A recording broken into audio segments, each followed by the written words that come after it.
Capsule spéciale parce qu'on a répondu à des questions dans le chat et ça nous a amené à développer beaucoup sur les classes sociales, sur la différence entre avoir de l'argent et être bourgeois, par exemple. Parce qu'il y a des petits bourgeois qui ont pas beaucoup d'argent et puis il y a des gens, ils sont salariés, ils ont beaucoup d'argent. Est-ce que du coup, les salariés avec beaucoup d'argent, ils sont pas de notre côté, mais les, entrepreneurs qui ont pas beaucoup d'argent, ils sont de notre côté? On va essayer de comprendre tout ça en marxiste et on va vous expliquer notre position à nous, dans la brèche avec, Chris pour comprendre tout ça. Je vous mets du coup, notre discussion directement. Cette fois-ci, Chris ne vous dira pas bonjour. J'espère que vous n'allez pas être déçus. Si vous êtes déçus, mettez un smiley qui pleure, dans les commentaires. Allez, bon visionnage. Il y a Donc, quelqu'un qui dit: «Pourquoi baser la composition de l'assemblée sur la catégorie socio-pro plutôt que sur le patrimoine possédé?» Mais tu sais, un même patrimoine, quand tu es, dans une en fait, c'est pour ça qu'on est marxiste, c'est les classes sociales et c'est tes rapports de production qui te conditionnent en fait ton mode de pensée et pas ce que tu possèdes. Un type qui a une entreprise et qui a 200 000 € de patrimoine et un ouvrier qui a 200 000 € de patrimoine en fin de carrière, parce que je sais pas trop quoi, il a retapé un logement, ils ont pas du tout les mêmes structures mentales. Un ouvrier, jamais de la vie, il va se lever le matin et se dire: «Putain, ce serait bien qu'on rallonge la retraite de 3 ans et qu'on supprime une semaine de congés payés». Pourtant, il peut avoir 200 000 € parce que, je sais pas, il a acheté une baraque à 100 000 €, il a fait des travaux, sur son week-end pendant, des années et puis il a 200 000 € de patrimoine. Un type qui a une entreprise et qui a 200 000 € de patrimoine et ben, lui, il va se dire: «Ouais, ce serait bien qu'il y ait une semaine de congés payés en moins et puis les arrêts maladie, là, ça fait un peu chier, les gens, ils sont pas très méritants, ils reviennent pas, putain, ils pourraient quand même travailler plus», tu vois? Et c'est ça le truc, des rapports de production. C'est pour ça qu'il ne faut pas se faire baiser, quand on parle de quelqu'un en disant: «Voilà, c'est une classe intermédiaire, c'est, je sais pas, un cadre, c'est, un ouvrier». C'est quelque chose de très concret, indépendamment du fait de savoir si le mec il a, 20 000 ou 200 000 € sur son compte en banque. Ça joue un petit peu, hein, je dis pas le contraire, mais, c'est pas ça qui structure le plus, on va dire, ton mode de c'est fonctionnement et de pensée. et c'est vraiment la différence.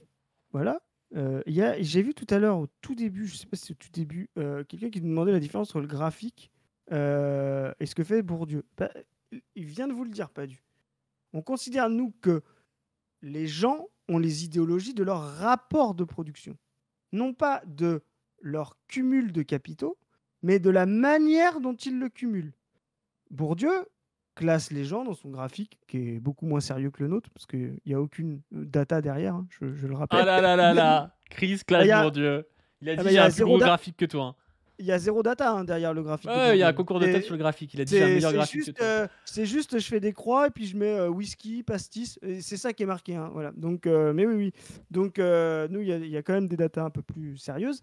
Mais c'est surtout que nous, on va classer les gens par leur rapport de production. C'est-à-dire qu'on va considérer que gagner 3 000 € en étant salarié, qui va être ça va faire quelque chose, mais ce qui va être fondamental, c'est le fait de le gagner en étant salarié. Alors Bah que oui, gagner 3 000 € en étant artisan, c'est ça a rien différent. à voir. Ça n'a Non, mais ça rien n'a à voir. rien à Vous voir. voyez? Donc si vous prenez les capitaux, bah, vous vous dites: «Ils ont les mêmes capitaux». Vous voyez? Vous dites: «C'est pareil, c'est 3 000». Voilà. Et ben Et tu non, prends un nous on va cheminot, tu vois, un cheminot de la voilà, SNCF, ça gagne pas trop mal sa vie, ça gagne, je sais pas, peut-être c'est de ça. 2003-2004, tu vois? Ils passent leur temps à dire: «Oui, regardez, ils gagnent beaucoup». Bah, ils gagnent beaucoup, ils gagnent pas beaucoup, mais ils gagnent bien leur vie parce qu'ils font un métier, qui a des conquis sociaux de longue date, parce qu'ils sont organisés et tout. Mais ça te crée une conscience collective d'être cheminot, d'être, donc fonctionnaire, d'être, voilà, d'être, enfin, ils sont même pas fonctionnaires maintenant, du coup, les cheminots, vu que la SNCF est privatisée. Mais voilà, Non, d'être, non, la SNCF est pas privatisée, hein, ils sont toujours non? Ils sont la toujours SNCF est totalement full public. Mais du coup, voilà, ils ont un comment ça s'appelle? Un rapport social qui est tout à fait différent qu'un gars qui gagnerait 2004 en ayant une petite entreprise, Exactement, même de conducteur, tu vois? Conducteur de bus, exactement, privé. Ça aurait rien à voir, quoi. exactement. Donc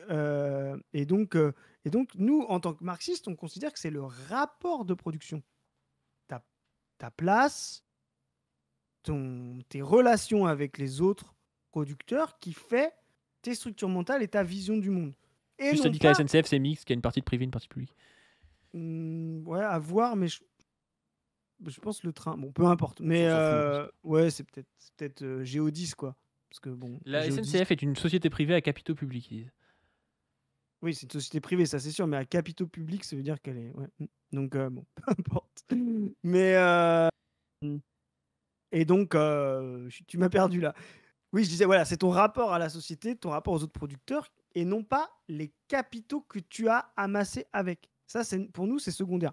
Chez Bourdieu, c'est fondamental. Chez toute la sociologie bourgeoise, c'est fondamental. Nous, on va dire, c'est le process qui te permet de gagner la manière, le process, ta position de comment tu gagnes tes capitaux, qui va structurer ta vision du monde. Et ça, c'est totalement différent. Et donc, le graphique, il est fabriqué sur ça, sur comment on classe les gens en fonction de la manière dont ils accumulent leur capital. Voilà. Bah oui, oui.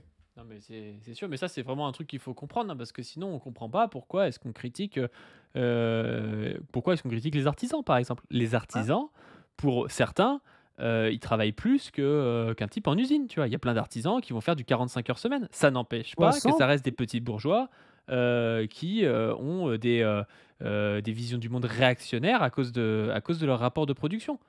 Mais si on disait juste: «Ah bah non, mais ils travaillent beaucoup, regardez et puis, ils touchent moins que certains», bah, on dirait: «Ah bah non, mais en fait, les révolutionnaires, c'est les artisans». Bah, allez parler des artisans, vous verrez si vous arrivez à leur faire passer le programme de Mélenchon, hein. C'est Allez ça. parler à des artisans, hein.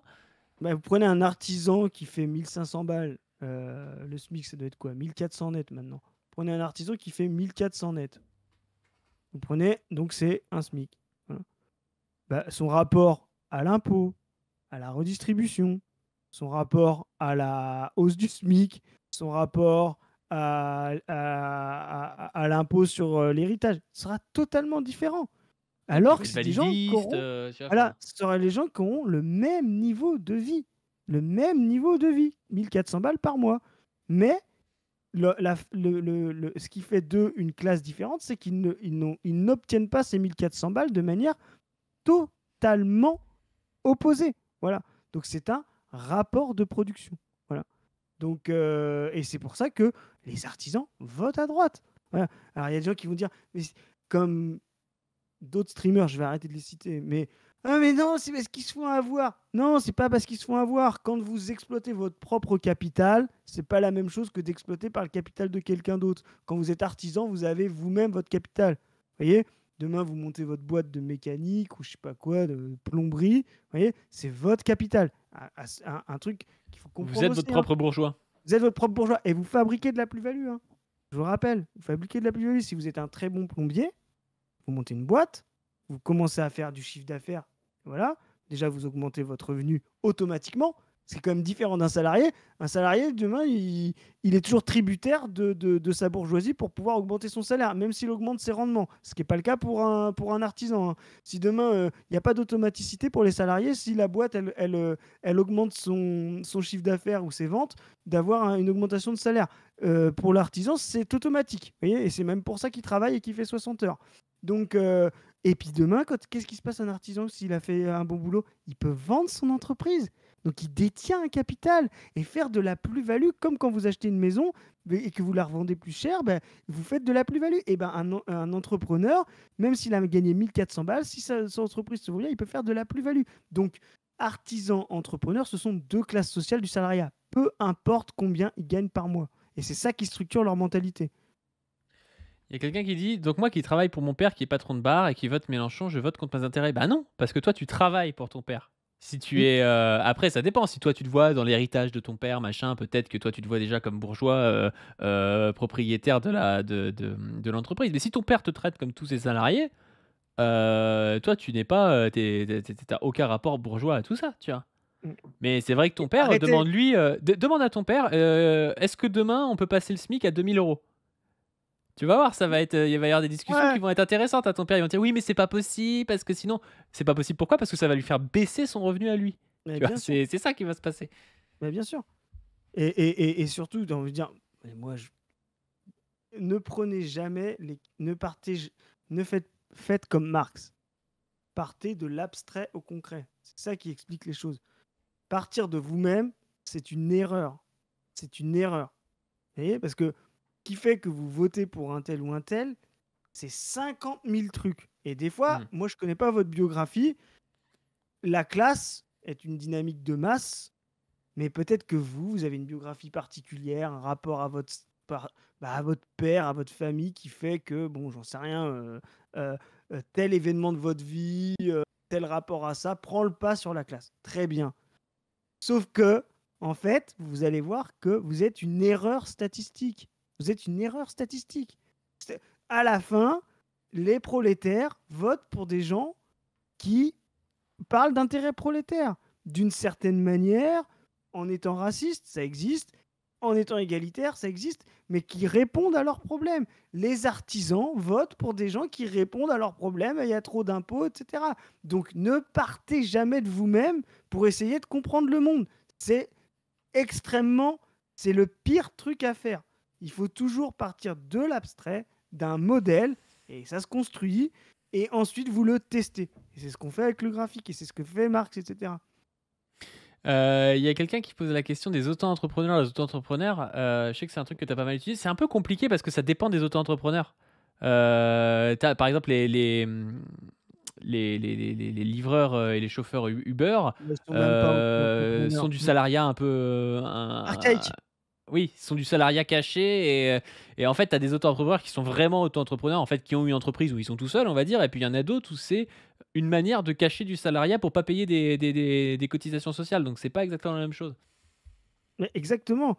Et d'ailleurs, il faut bien comprendre que le rapport de subordination est tellement important chez les livreurs Uber que justement l'Europe a, et force à députée européenne FI Leila Chebbi, euh, que je connais depuis longtemps, euh, qui justement a fait reconnaître ce statut de salarié euh, des travailleurs Uber, justement parce qu'ils ont montré que le rapport de dépendance et de subordination à l'application, c'est bien ça hein, qu'il faut comprendre, hein. C'est pas le vélo hein, ou les baskets, hein, le capital d'un livreur Uber, c'est l'application. Vous voyez.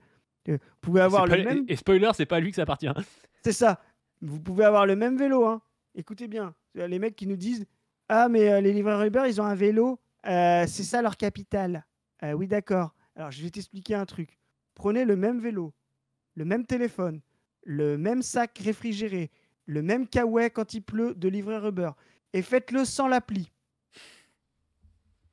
Allez-y, on vous regarde et puis vous allez voir si vous faites le même revenu. Et puis vous allez nous dire ah ben non, ah ben non, mais moi je fais le même capital sans l'appli, tranquille. Il y a des gens, ils m'appellent. Voilà. Donc voilà, donc c'est n'importe quoi. Donc l'entreprise Uber, vous voyez, c'est le capital, c'est l'entreprise Uber et le moyen de production qui fait bouger des gens en Uber ou Uber Eats, c'est l'application. Vous voyez.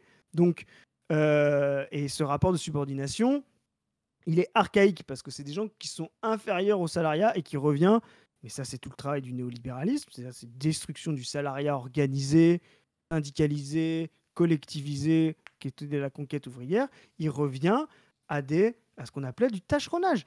Quand vous allez, lisez Steinbeck, lisez, lisez euh, Dickens, lisez Balzac, etc. Début du salariat, c'est ça. Vous arrivez avec votre marteau sur un chantier et vous dites combien je peux faire d'heures. Ah bah on t'en a trouvé 15, vas-y. Tu vois. Et après, tu arrives et tu réclames tes 15 heures. Voilà, et c'est ça le statut, c'est ça le salariat dont parle Marx dès le départ. Ça n'a rien à voir avec ce que vous pouvez connaître aujourd'hui du salariat, avec un contrat, avec des droits, qui est tout sauf la panacée, qu'il faut encore qu'on rende encore plus révolutionnaire. Mais, mais le néolibéralisme, avec les uberisations, refait revenir à ça, c'est-à-dire à cette espèce de tâcheronnage. C'est ça que moi j'appelle ça du salariat archaïque ou je sais pas du sous-salariat, du sous-prolétariat, vous pouvez l'appeler comme ça, et surtout pas du lumpen. Mais voilà, donc ça c'est vraiment des choses totalement différentes. Et ensuite après vous avez des indépendants. C'est une vraie différence entre enfin, les Uber et les auto-entrepreneurs indépendants, c'est qu'eux disposent d'un capital. Moi, si demain je deviens indépendant ou je monte une SAS, nous avec Padu, on a monté, on vous le dira plus tard, SAS le graphique. On pense qu'il y a des couilles en or à se faire avec ça, mais on peut pas en parler tout de suite. Mais voilà. Euh, euh, on détient un capital. Vous voyez, ça, c'est quand même intéressant. Si demain, on monte une SAS avec, je sais pas, allez, combien on met dans la SAS? Tu mets combien, pas du Je mets 100 500 000, moi. balles? Non, allez, même, non, mais c'est ça qui est intéressant, même avec un petit truc. 1000 balles. Tu mets 1000 balles, je mets 1000 balles. Allez, on est égalitaire, on met 2000 euros de ce que vous appelez de capital social. C'est le prix, c'est le nombre d'actions. Et on va décider, c'est comme ça qu'on monte une entreprise, on va décider de dire, bon voilà, il y a 2000 actions de capital social et chacune vaut 1 euro. Quand vous voyez des entreprises, hein, il y en a même qui font du stream, et ben, vous allez voir ces actions, vous êtes obligé quand vous êtes une société de dire combien il y a d'actions dans l'entreprise de capital social et combien vaut chaque action. Vous voyez, ça démarre comme ça. Et ensuite, en fonction de vos activités, poup, poup, poup, le chiffre d'affaires augmente et votre capital social augmente. De 2000 euros, si vous avez commencé à faire du chiffre d'affaires 100 000, 200 000, 300 000, 400 000, hop, les 2000 euros que vous avez au départ sont revendables 100, 150 000 avec des ratios, etc. Donc, vous fabriquez de la plus-value. Ça, c'est du capital. Vous voyez, quand vous êtes livreur Uber, vous n'avez aucun capital. Vous n'avez rien à revendre si ce n'est votre putain de Mercedes classe E que vous avez acheté hyper cher, etc. Donc vraiment, ça n'a rien à voir. Donc c'est vraiment ce qui fait la classe, c'est la détention de capital. Et aujourd'hui, un livreur Uber n'a aucun capital, ne détient aucun capital. Donc c'est un salarié archaïque. Un indépendant, un auto-entrepreneur, un artisan détient un capital, plus ou moins, voilà. En fait, la douille, c'est qu'ils ont le lucratif. statut d'auto-entrepreneur, les livreurs Uber Ah Eats, oui, pire. alors qu'ils le sont, enfin, alors qu'ils le sont pas vraiment. Ils sont pas petits bourgeois. Et c'est pour ça que c'est un peu un nid à merde ce terme d'auto-entrepreneur, parce que du coup, tu comprends pas vraiment. Des fois, tu auras un type, ça parlait de là de Nasdaq dans le chat. Nasdaq, je pense qu'il a une entreprise. Tu vois qui c'est Nasdaq, Chris? Non, non. C'est le Moi, plus je connais le gros. Nasdaq. Je connais le Nasdaq, c'est l'indicateur boursier de C'est la le plus tech. gros streamer français. C'est un mec qui vient de Snapchat, qui a 8 millions d'abonnés sur Snapchat, qui fait du 200 000 viewers en live à minuit sur Twitch, qui fait numéro 1 monde et tout. Enfin voilà. J'imagine qu'il a une entreprise, peut-être même qu'il est parti d'une auto-entreprise, ou je sais pas s'il a une entreprise avec plusieurs personnes. Enfin voilà. Mais imaginons qu'il soit auto-entrepreneur, Nasdaq. Et il peut plus, de toute Possible. façon. Auto-entrepreneur, tu es limité pour le chiffre d'affaires. Donc, ce que tu me racontes en termes d'effet Oui, d'échelle, oui, il a d'accord, forcément ouais. dû monter une boîte. Tu vois. Mais tu vois ce que je veux dire. Là maintenant, il a 120 000 viewers pendant qu'on est en train de streamer. Mais On va ce lui envoyer gars-là, un raid. ce gars-là, avant qu'il soit aussi gros ou quand il a commencé, tu peux pas le comparer à un livreur Uber parce que lui, pour le coup, il a quand même quelque chose derrière qui fructifie un petit peu, tu vois. Même Exactement, si il mais passe pas quand même, comme- il peut être dépendant un peu de Twitch, un peu de Snapchat ou des choses comme ça. Mais en tant que tel, il a quelque chose, tu vois, que n'a pas le livreur Exactement. Uber. Exactement. Et il est capable de revendre. Je veux dire, demain, il trouve un streamer, un gars un peu connu, et il lui revend sa boîte de stream, c'est-à-dire ce qu'on appelle la clientèle. Vous voyez, vous êtes quand même une clientèle, les gens dans le chat. On vous le dit, hein. Mais si demain, un type qui a une SAS comme Nasdaq, je ne sais pas qui est cette personne, mais la revend à un autre streamer. Lui, dès qu'il va se connecter, ça va mettre tel truc. Bah, après, vous allez rester ou pas rester. C'est comme quand tel restaurateur ou tel boulanger que vous aimez bien, bah, ça change de proprio, le pain est moins bon, vous restez pas, voilà. Mais au moins, il va pas repartir de zéro. Et c'est ça que le capital va faire, va faire fructifier. Oui, et puis Il va dire, les reventes intelligentes, c'est des reventes justement où tu sais, quand tu as des gros trucs à racheter, tu dis non, mais c'est comme avant quand même si c'est pas comme avant, vous exactement, inquiétez pas, on continue à faire la même qualité. Tu sais, tu revends, mais en disant oui, mais Nasdaq, il reste quand même pendant 5 ans et tout tu sais, enfin voilà, on sait comment ça marche ce genre de revente, tu vois. Exactement. Donc ça, c'est vous êtes disposé d'un capital. Quand vous êtes livreur à bord, vous avez aucun capital. Quand vous êtes salarié, vous n'êtes aucun capital. Zéro capital. Voilà. Euh, et d'ailleurs, par exemple, dans la médecine, je ne sais pas comment c'est. De quoi? Tu n'as pas de... quand tu es par exemple comme Zoé, t'as pas de capitaux en fait. C'est pas une entreprise quoi. Tu peux pas revendre tu vois ce que je veux dire? Tu peux pas faire fructifier ton Ta capital de patientèle, médecin. ouais. Bah Bah, non, tu f c'est c'est tu interdit, ouais. voilà, tu vois? Donc Enfin, vous je crois voyez, pas, hein. Après, par je me suis exemple jamais intéressé à ça étant donné mmh, que je vais dans le public, mais je crois pas voilà, que tu aies le droit de revendre mais ta tu vois? patientèle ou quelque Mais chose tu comme ça. pas par Mais tu as exemple le non, droit mais dans tu la vois? pharmacie, tu vois? Ouais, Pharmacie qui est exactement. beaucoup plus Parce une que c'est petite boutique. un truc marchand. Mais vous voyez, par exemple, Zoé, eh ben, elle peut pas être considérée comme chef d'entreprise parce qu'elle ne dispose pas d'un capital, elle détient pas de capital. Elle détient un diplôme d'État qui lui permet d'exercer une fonction, qui lui donne un certain revenu, il y a pas de problème et cetera. Mais elle est pas capitaliste au sens de quelqu'un qui a une entreprise parce qu'elle n'a pas de capitaux. Voilà et Là donc où un si pharmacien l'est. voilà, là où un pharmacien, lui, a des capitaux parce que, il peut faire fructifier avec la marchandise et cetera. Ce qui est pas le cas dans le soin. Donc ça veut dire, par exemple, Zoé, si elle arrête son comment dire? Son activité et ben, elle cède sa patientèle à d'autres gens, mais, elle va pas en tirer un profit. Contrairement à vendre son entreprise de menuiserie ou son entreprise de je sais pas quoi, de plomberie et cetera. Donc, donc ça, c'est vraiment différent, quoi. Et ça, c'est vraiment, vraiment différent. Et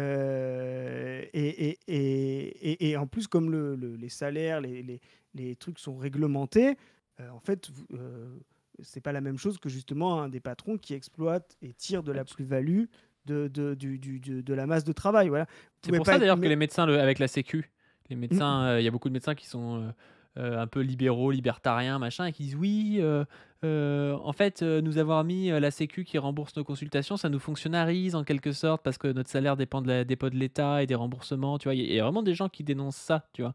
Et qui sont pour la liberté, du coup de mettre le prix qu'ils veulent, tu vois? Pour le secteur 3 ou alors même pour le secteur 2 à moindre échelle, tu vois?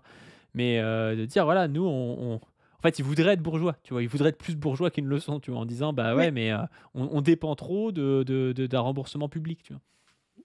un docteur qui a du personnel, et cetera, comme son tarif est réglementé, c'est justement un certain rapport. Je sais pas comment c'est calculé, et cetera, mais qui se déprécie.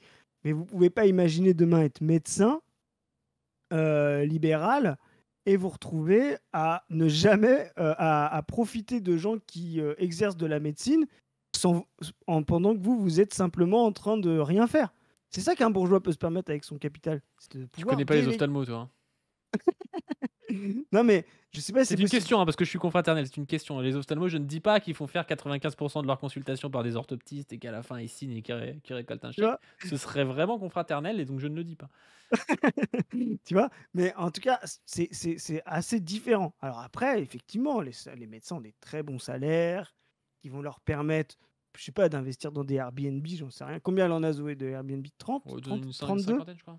Ah, elle est déjà ouais, c'est vrai que ça va vite, Bah, hein. tu sais, elle est dans un Mais village, c'est pas très cher, donc du coup, tu sais, ouais, elle a racheté les habitations, de ses patients, en profitant des fois de moments où ils allaient mal, de faiblesse, un petit peu de ouais, bien dépression et sûr. tout Bah, et c'est après l'intérêt. elle leur reloue, leur propre habitation, tu vois? Et elle augmente le prix au fur et à mesure. Et voilà. Donc vous voyez? Mais c'est pas le fait d'être médecin, c'est le fait d'avoir acquis des capitaux grâce à être médecin qui vous permettent de devenir ensuite capitaliste. Donc vous voyez? Le rapport il est pas tout à fait pareil, quoi. Ouais. Mais c'est intéressant parce qu'on est parti de on est parti de Mélenchon 2027, je sais pas pourquoi on bifurque comme ça, mais ça, c'est vraiment fondamental de comprendre ça. C'est la manière dont vous gagnez votre argent structure mentalement et la st et on pourrait faire un truc avec Goldman, c'est justement les structures mentales que ça produit. Et il y a des choses qui vous sont inatteignables quand vous êtes dans certaines situations. Vous pouvez imaginer tout ce que vous voulez quand vous êtes des gens qui sont ouvriers. Euh, euh, mais vous verrez jamais un ouvrier faire grève pour pouvoir diminuer son salaire par rapport. Et ça n'a aucun sens, vous voyez. Ça n'a aucun sens de faire grève pour pouvoir diminuer son salaire. Même si le gars il se dit moi, je serai patron dans 10 ans. Donc, je vais faire grève maintenant pour que les salaires soient bas pour quand je deviendrai patron. C'est des choses qui ne peuvent pas exister. Vous voyez, c'est une impossibilité idéologique. Pourquoi? Bah, parce que c'est limité par le rapport de production. Vous voyez, et comme de la même manière, vous ne connaissez pas, ou alors il y a des erreurs statistiques, que j'ai dit, d'artisans qui disent si l'impôt sur l'URSSAF, là, où l'impôt sur les sociétés, ça augmentait de 50%, ce serait bien quand même hein, pour la société. Aucun artisan ne fait ça. Aucun artisan ne réclame des hausses d'impôts. Donc, vous voyez, c'est là où on voit, c'est le rapport de production. Peu importe si cet artisan gagne 1000, 2000, ce salarié gagne 1000, 2000, c'est le rapport de production qui va décider de son débouché politique. C'est pour ça que la take aussi de Teubé, là, des 1%, elle est particulièrement fausse, tu vois. Ah bah, Tu peux être un petit bourgeois, encore une fois, bon, on le martèle un peu ce soir, tu vois, mais j'ai l'impression qu'il y a des gens qui n'ont pas compris ça. Tu peux être un petit bourgeois, travailler réellement, voire travailler plus que certains salariés, ouvriers, employés ou ce que tu veux. Mais ton rapport de production fait que tu as une structure mentale bourgeoise. Et en fait, être bourgeois, c'est pas juste Bernard Arnault et tout qui pourrait ne rien faire de la journée et gagner de l'argent. C'est-à-dire qu'il y a des gens qui travaillent réellement, et peut-être même que Bernard Arnault d'ailleurs travaille pour beaucoup, j'en sais rien, tu vois. Travaille réellement, mais il travaille dans un rapport, dans un rapport au monde où c'est lui qui est propriétaire d'un capital qui est en train de fructifier grâce au travail d'autrui. Donc en fait, il faut vraiment comprendre ça. Si vous ne comprenez pas ça, vous comprendrez jamais les positions idéologiques des gens, quoi. Et Bernard Arnault, moi je vous le dis cash, hein, j'ai plus d'heures que moi. Hein. Je pense que c'est des gens, ils passent leur temps au travail. Bon, déjà parce que ça leur rapporte beaucoup. Mais c'est des gens, non-stop, ils sont là. C'est vrai que le travail est moins aliénant hein, quand ça te rapporte à toi. C'est ça, tu vois. Mais non-stop, ils font des trucs de leur taf. Ah, vas-y, achète ci, achète ça. Putain, celui-là, il me casse les couilles, tu me le vires, tu me le remplaces par ma fille. Tu vois, c'est des trucs. Ouais, pour eux, ça, c'est du taf, tu vois. Mos Majorum, il nous a dit, ça, c'est du taf très valorisant, tu vois. Ça coûte beaucoup d'argent. Bon, ça, c'est bidon, tu vois. Mais ça reste pour eux du taf. Ils sont beaucoup plus obsédés par leur travail que n'importe quel salarié. Mais justement parce que ça leur rapporte beaucoup. Et c'est ce que dit Marx, hein. Et ce que diront les marxistes à la suite, la classe la plus aliénée par le capitalisme, c'est la bourgeoisie. C'est la bourgeoisie. Vous voyez, celle qui ne comprend, qui est le moins capable de comprendre qu'elle fait l'exploitation, l'extorsion de la plus-value, la façon dont elle reproduit, c'est la bourgeoisie. Je ne veux pas faire de teaser, mais vous allez voir sur la chaîne de Padu, il va sortir bientôt une vidéo de fou furieux là-dessus. Vous allez en prendre plein les mirettes parce que on va expliquer ça. Vous allez voir, c'est la bourgeoisie la plus aliénée par son mode de production. Ne croyez pas que c'est le prolétariat. Le prolétariat est potentiellement révolutionnaire parce qu'il peut s'extirper de la vision bourgeoise, ce que la bourgeoisie ne peut pas. Il y a quelqu'un qui met après le 100% sécu peut rallier les petits bourgeois qui peuvent y être gagnants. Alors ça, sincèrement, je pense que c'est pas le plus évident. Tu vois, je pense vraiment que au niveau des réactionnaires, ça se place là, les petits bourgeois. Hein. C'est vraiment pas les gens qui sont plus dans le 100% sécu. Pourquoi? Parce que le 100% sécu, ils vont voir ça comme étant des cotisations, des charges, les fameuses charges que eux vont payer, machin. Je suis pas persuadé de ça. Hein. Réellement, c'est peut-être même les gens qui s'y opposeraient le plus, les petits bourgeois, au 100% sécu. Et c'est d'ailleurs pour ça, vous voyez qu'avec Zoé, on a un discours aussi qui porte au niveau de la médecine sur les jeunes générations et notamment sur les internes, ou même les externes. C'est-à-dire pour des gens qui ne sont pas encore dans les rapports de production dans lesquels ils vont être, plus tard. Même si ce n'est pas des rapports de production forcément qui sont en tant que tels des rapports de production bourgeois, ça va souvent le devenir, notamment par en fait, si vous voulez, il va y avoir une transformation qualitative qui fait que quand tu gagnes 10 000 euros par mois et que tu commences à t'acheter des appartements, machin et tout, de fait, là, tu deviens un bourgeois parce que tu as du capital que tu fais fructifier, tu as de la propriété, de logement, des choses du genre.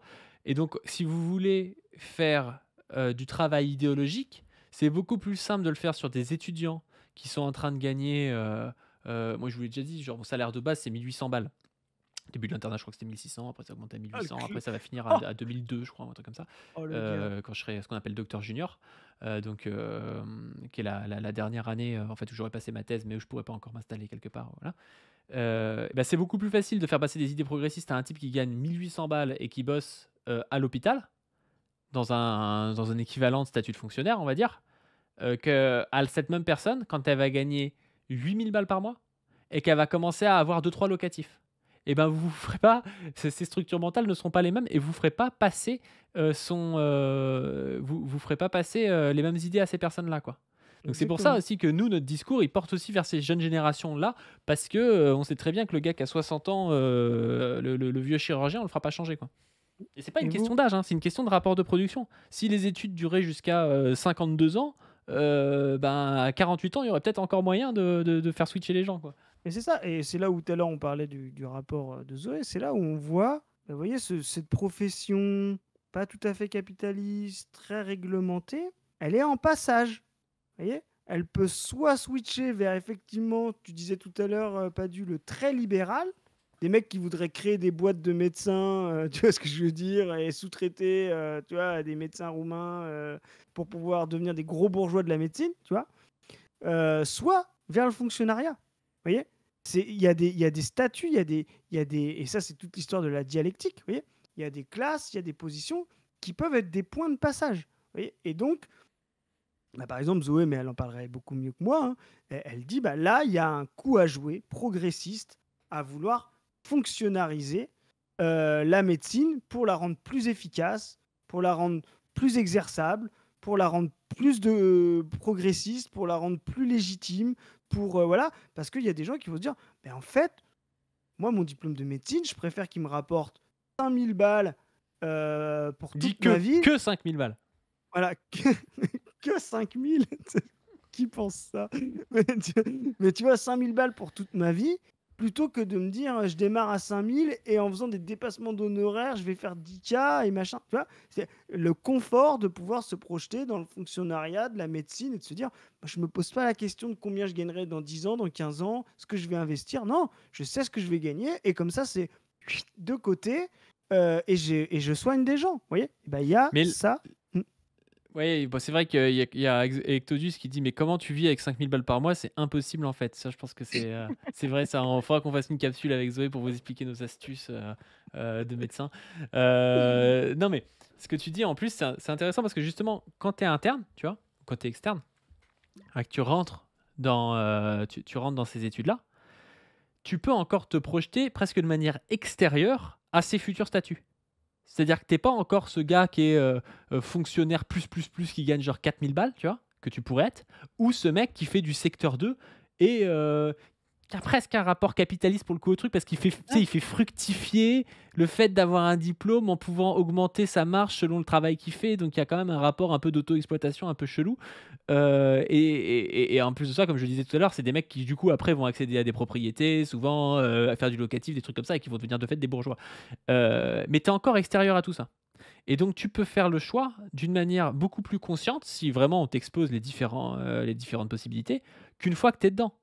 Une fois que tu es dans ces rapports de production-là, ben, du coup, ta conscience est modelée par ces rapports de production-là. Mais quand tu es encore extérieur, ben, on peut te dire, nous, notre discours, par exemple, avec Zoé, c'est de dire, OK, peut-être que tu vas être fonctionnaire et que tu gagneras, ouais, on va dire, 5000 balles au lieu de 10 000 15 000, tu vois.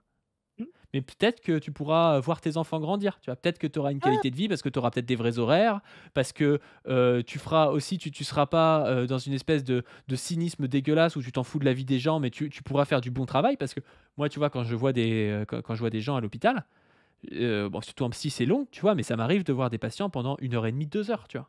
Tu peux pas faire ça en privé si tu veux te faire de la thune, tu vois?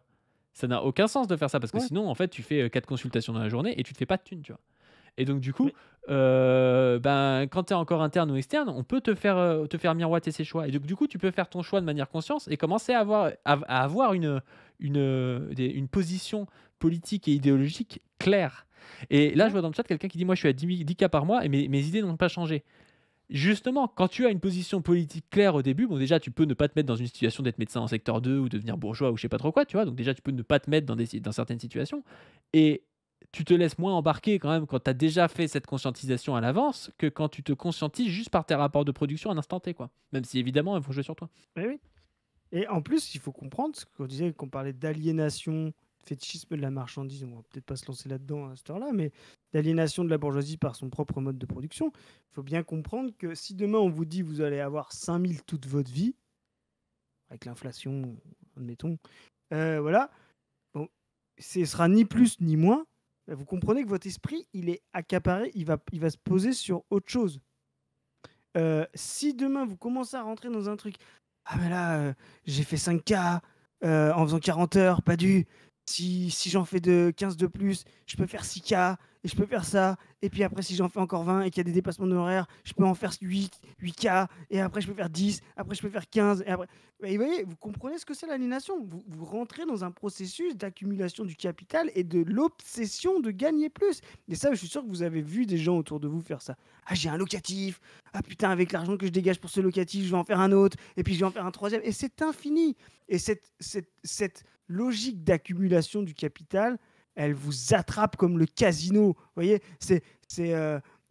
c'est ça l'aliénation. Vous voyez, c'est pareil que si vous pensez, quand vous êtes fétichiste de la marchandise, vous pensez la bourse, ah bah là j'ai misé 100, et puis du coup ça a fait 200, et puis si c'est monté à 200, bah, je vais faire 500, et puis vu que c'est monté à 500, ça peut bien monter à 1000, et puis à la fin, bon bah ça s'écroule, vous voyez. Mais cette accumulation du capital, vous voyez, c'est ça, et sortir de ça, c'est-à-dire normaliser, planifier, etc., c'est aussi un moyen justement de sortir de ce fétichisme de la marchandise et de sortir de cette prise de l'accumulation et de pouvoir exercer bah, un métier, une fonction, des tâches, sans que ça devienne un moyen d'accumulation de capitaux, mais simplement pour à quoi ça sert. Zoé, tu auras 5000 toute ta vie, te prends pas la tête à savoir comment tu vas boucler les fins de mois, tu auras 5000, occupe-toi de soigner des gens. Pas du, tu auras 2000, 3000, 4000, te prends pas la tête. Et c'est aussi pour ça que les fonctionnaires Pourquoi les ont un psychiatres rap... seraient moins payés que les médecins? J'ai pas compris. Voilà. C'est pour ça aussi que les fonctionnaires ont... Bah, j'ai j'ai une théorie. Mais, c'est aussi pour ça que les fonctionnaires ont un rapport différent au travail que le salariat. Parce que c'est aussi des gens, même s'ils ont quand même besoin de se battre, etc., mais c'est aussi des gens qui bah, ont quand même des plans de carrière différents, ont un statut qu'ils vont conserver, qu'ils ne vont pas perdre, ont des grilles d'évolution de salaire beaucoup plus solides que les salariés, qui peuvent très bien rester 40 ans sans évoluer. Donc ça leur donne un rapport de production différent des salariés ou des capitalistes. Ouais, carrément. Et il y a un prof interne qui dit oui, mais enfin, tu es très souvent le gosse de celui qui touche 7000 balles par mois. Et ben justement, tu vois, tu prends en médecine, tu as des gens oui, qui vont peut-être être le gosse de celui qui touche 7000 balles par mois. Tout le monde est médecin dans la famille, il revient pour prendre le cabinet de radiologie de papa. Celui-là, tu vas peut-être pas le convaincre. Mais il y a plein de gens qui ben, ont, je sais pas, des parents qui sont pas forcément, je sais pas, sont profession intermédiaire, sont profs ou voilà, enfin, sont même il y a des gamins d'ouvriers, non pas beaucoup, tu vois, mais je veux dire, il y a plein de gens dans la médecine aussi. Il faudrait peut-être des comment ça s'appelle des proportions, je les ai pas sous les yeux, Ouais. mais je pense qu'il y a au moins 40 ou 50% des gens en médecine qui sont pas des enfants de médecins et qui n'ont pas déjà forcément cette logique libérale en tête quand ils rentrent dans le truc. Et c'est justement à ce moment-là où il faut les politiser. Tu vois, ok, t'as bien réussi, t'as fait ton bac un peu scientifique et tout, t'as intégré le truc. Ben, est-ce que tu veux être fonctionnaire, salarié pour voir vivre tes gosses, que ta mère elle puisse avoir des soins avec la Sécu et tout? Ou est-ce que tu veux devenir un espèce de gros libéral qui gagne juste de la thune et qui, au final, fait rentrer en contradiction le fait de gagner de la thune et le fait de bien s'occuper des gens et du coup prend le risque de mal s'occuper des gens, quoi. Hmm. Et bah, justement, il faut jouer là-dessus au maximum à ce moment-là, quoi. Parce qu'ils sont pas encore dans ces rapports de production-là, les gens. Ils sont pas encore, ce que je te disais, dans la logique d'accumulation du capital. Parce qu'en plus, c'est ça qui est intéressant. Dans le monde capitaliste, rien n'est impossible. Comment dire? On pourrait imaginons un monde où il n'y a pas de possibilité d'investissement pour faire plus d'argent ou de dépenses. C'est-à-dire, c'est-à-dire qu'à un moment donné, imaginez gagner 100 millions d'euros, ça vous sert à rien. Ça vous sert par exemple à avoir 120 voitures. Ça sert à rien d'avoir 120 voitures. Personne va avoir 120 voitures.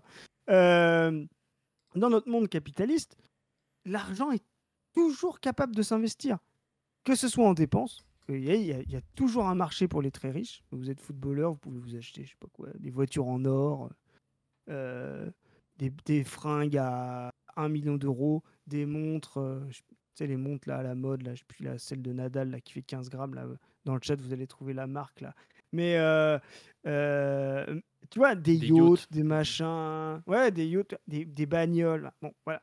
Donc, en fait, c'est ça aussi le capitalisme, c'est que Richard Mille, merci Aristide Truand, quel tueur. Et donc, vous allez vous retrouver à être dans une, toujours dans cette dynamique de bah, si j'ai une montre Richard Mille, demain je peux m'acheter une Lamborghini. Et puis si j'ai une Lamborghini, demain je peux m'acheter un yacht. Et puis si demain je peux m'acheter un yacht, je peux m'acheter une villa à Marbella. Et puis si demain je peux m'acheter une villa à Marbella, je peux m'acheter un jet privé à 320 personnalisé. Oui, tout ça est à l'infini. Donc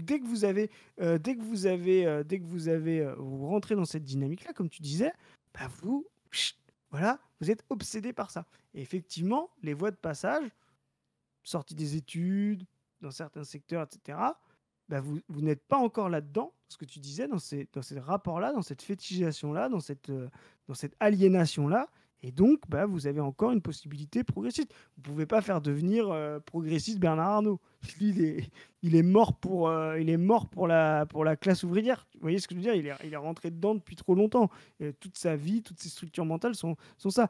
Mais des jeunes médecins, des jeunes ingénieurs, etc., vous voyez, ils sont pas encore finis dans les rapports de production. Donc la tâche des révolutionnaires, c'est aussi de maximiser le potentiel progressiste de ces gens-là. Ouais, bah oui, bah c'est ça, il y a quelqu'un dans le chat qui dit dans une carrière d'ingénieur, c'est fou ce que tu accumules comme capital au cours du temps. C'est pendant les études d'ingé qu'il faut faire passer les idées. Plus le temps passe, moins ils ont intérêt à repenser le système. Mais c'est comme ça pour tout le monde. C'est pour ça que sur le graphique, vous avez vu les retraités, ils passent en bas à droite au fur et à mesure. Au fur et à mesure, t'engranges du capital, t'as moins d'intérêt à la révolution. C'est logique, hein. Alors c'est Ouais, d'autant plus vrai quand t'es dans des professions qui gagnent de l'argent, mais c'est même vrai pour les ouvriers. Les ouvriers retraités, ils sont plus réactionnaires que les ouvriers ouais. non retraités.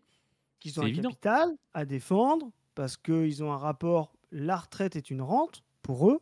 Vous voyez, donc ils vont forcément être beaucoup plus conservateurs parce qu'ils veulent pas que la retraite soit touchée. Et donc pour eux, tout ce qui est quand par exemple, quand on leur fait peur en disant ah si Mélenchon il arrive, va y avoir de l'inflation, va y avoir une crise économique, bah eux ils se disent bah c'est ma rente qui va être touchée. Vous voyez donc ça c'est un rapport différent de si vous êtes salarié. Il y a des gens dans le chat qui disent qu'il faudrait la position du chat dans le graphique. Moi, je propose maintenant que tout le monde mette à côté de son pseudonyme ses coordonnées dans le graphique. Pas du qu'est-ce que t'en penses? On fait Ouais, ça. c'est pas mal, Vous c'est pas mettez, mal. vous mettez, vous mettez vos coordonnées dans le graphique, entre parenthèses, abscisse, virgule, ordonnée, parenthèse. Vous voyez? Il y a Donc, quelqu'un qui dit ouais, mais moi c'est pas les études, j'étais plutôt libéral pendant mes études d'ingé et je suis passé à gauche quand j'ai commencé. Oui, parce que la profession est en crise et que les nouveaux ingés qui s'intègrent sur le marché gagnent moins qu'avant, c'est sûr. Donc c'est tes rapports de production pour le coup qu'on fait le taf. Mais par contre, si exactement. tu restes ingé pendant 40 ans et puis que tu arrives à percer un petit peu, peut-être que ça pourrait te droitiser. Mais encore une fois, ça marche pas. Ce qu'on raconte là, ça ne marche pas à l'échelle individuelle. Tu peux avoir tes combats, par ta socialisation, par plein de trucs. Tu peux te radicaliser à gauche même si tu gagnes plus d'argent. Je veux dire, individuellement, tout peut se passer. Tu vois, c'est pas le souci. Par contre, de manière plus générale, on va dire, en moyenne, c'est pas vrai, quoi. En moyenne, C'est ça. quand tu es ingénieur et que tu vieillis, tu vas te droitiser. C'est ça qu'il faut comprendre dans les dynamiques. C'est que moi, je veux bien, vous pouvez me trouver un artisan qui vote Poutou. Je suis sûr que ça existe. Bah, Il Poutou y en a lui-même. un. C'est vrai, meilleur van de la soirée. Mais ouais, non, vous pouvez trouver tout ce que vous voulez. C'est des particules, voilà, c'est des erreurs statistiques et tout. Mais, en masse, bah ouais, les artisans, ils vont voter pour moins d'impôts. C'est tout. Ça s'arrête là.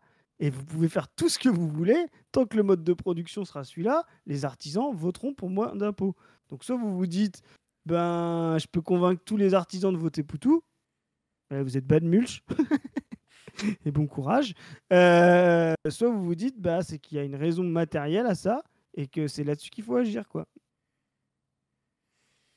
Yes, yes, yes, yes. Bon, on va peut-être s'arrêter Ah, là. on va peut-être se calmer. Ouais. On était en Yes. forme ce soir, hein.